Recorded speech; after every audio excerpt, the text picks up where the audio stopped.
Yes he is a successful political leader, అందులో doubt లేదు. At the same time ఆయన కన్నా ఎక్కువ successful political leader Narendra Modi garu అంటున్నా.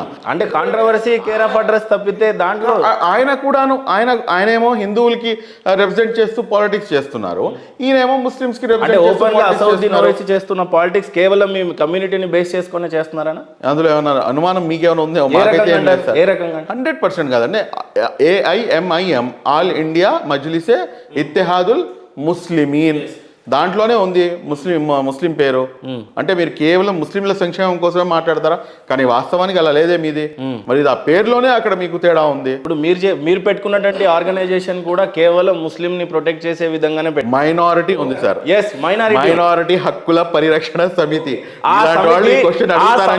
ఆ సమితి మిమ్మల్ని ప్రొటెక్ట్ చేయడానికి ఉందా? ఆ ముసుగులో ఈ మైనారిటీ సోదరులందరినీ పెట్టుకొని రాజకీయవేత్తగా ఎదగాలని మీ కోణం. ఎందుకు ఎదగకూడదండి?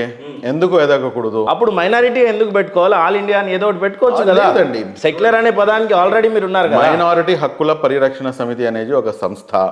రేపటి రోజున ఇది ఏ విధంగా రూపాంతరం చెందుతుందో ఆ దేవుడికే తెలుసు. బట్ ప్రెసెంట్ అయితే మట్టుకు మేము ఒక సంస్థగా దాన్ని నడుపుతున్నాము. మైనారిటీలో కేవలం ముస్లింలు మాత్రమే లేరు. ఎస్, మైనార్టీలో ముస్లింలు మెజారిటీ పార్ట్, అందులో డౌట్ లేదు. ఆల్మోస్ట్ 90% మైనార్టీస్లో మెజారిటీ పార్ట్, సింహభాగం వచ్చేసి మీకు ముస్లింలు ఉంటారు. మిగిలింది దాని తర్వాత క్రిస్టియన్స్ ఉన్నారు, జైన్స్ ఉన్నారు, దాని తర్వాత పార్సీస్ ఉన్నారు, ఇలాగా అనేక మంది బుద్ధిస్టు, ఇలాగ అందరు ఉన్నారు. ఒక కోణంలో అసదుద్దీన్ ఓవైసీని MIMని బీజేపీని ఏ టీం బి టీం అంటుంటారు. దీని పట్ల మీరు ఏ రకంగా స్పందిస్తారు? నేనైతే దానికి నేను ఏకీభవిస్తున్నానండి. ఎందుకంటే అనేకమైనటువంటి అంశాల్లో అది ప్రూవ్ అవుతూ వచ్చింది. అది అన్ని విధాలుగా కూడాను ఏ కోణంలో చూసినా కానీ. ఎందుకంటే మీరు అడగవచ్చు, లేకపోతే కొంతమంది అడుగుతారు, ఏమంటే మీరు చూసారా, మీ కళ్ళతో చూసారా, లేకపోతే మీరు ఏమన్నా వీళ్ళిద్దరు కలుసుకున్నట్టు చూసారా? కానీ రాజకీయం అనేది ఎలాంటిదంటే చాలా జాగ్రత్తగా రాజకీయం చేయాల్సినటువంటి అవసరం ఉంటుంది.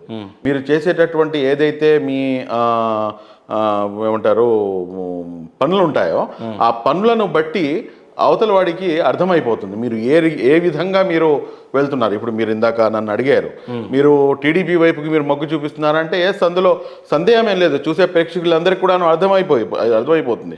ఎందుకంటే దాంట్లో దాచాల్సినటువంటి అవసరం. టీడీపీకి వెళ్ళి జాయిన్ అయ్యి భక్తు రాజకీయాలే చేసుకోవచ్చు. లేదండి, ఇక్కడ మీరు ఒకటి గమనించాలి. చూడండి, ఇప్పుడు ఓటు వేసే వాళ్ళందరూ కూడా టీడీపీ జాయిన్ అయిపోవాలా? అవసరం ఉందా? లేదు. అంటే ఓటర్స్ అందరూ కూడా ఏదో ఒక పార్టీ జాయినింగ్ ఉండాలా? మీరు కనీసం కార్యకర్త స్థాయి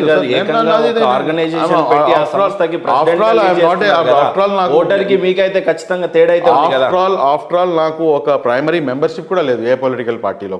I don't have any primary membership also. కాబట్టి ఈరోజు ఏదైతే AIMIM మజ్లిస్ చేస్తున్నటువంటి రాజకీయాలు ఉన్నాయో అది ఖచ్చితంగా ఏంటంటే అనుమానాలను దృఢపరుస్తుంది. చేస్తున్నటువంటి పనులు ఆ రకంగా ఉన్నాయి. కాబట్టి బి టీం అని చెప్పేసి నేను చెప్పడం కాదు. ఈరోజు ముస్లిం సమాజంలో మోర్ దాన్ 50% ఆ స్టాంప్ వేసేసారు. తబ్లీగీ జమాత్కి ఇప్పుడు వచ్చినటువంటి కొత్త ముఖ్యమంత్రి రేవంత్ రెడ్డి గారు 2,45,00,000 కేటాయించిన ఈ బడ్జెట్ని ఏ రకంగా చూడొచ్చు? మిగిలిన 7,55,00,000 రూపాయలు ఎప్పుడు కేటాయిస్తారు అని చెప్పేసి నేను డిమాండ్ చేస్తానండి. ఇదేంటి? అంతే సార్. ఎందుకంటే భారతీయ జనతా పార్టీతో ఎప్పుడైతే మన ఆంధ్ర రాష్ట్రంలో 2014 నుంచి 2019 వరకు భారతీయ జనతా పార్టీ మరియు తెలుగుదేశం పార్టీ అధికారంలో ఉంది. 2017లో ఇటువంటి సేమ్ ఇష్టమానే ఇటువంటి సేమ్ మీటింగ్నే కర్నూలులో జరిగింది. మరి జరిగినప్పుడు అప్పుడు ఉన్నటువంటి గౌరవ ముఖ్యమంత్రి వర్యులు మాన్యశ్రీ శ్రీ గౌరవ నారా చంద్రబాబు నాయుడు గారు భారతీయ జనతా పార్టీతో పాటు కలిసి ఉండి 10 కోట్ల రూపాయలు, ఎంతండి?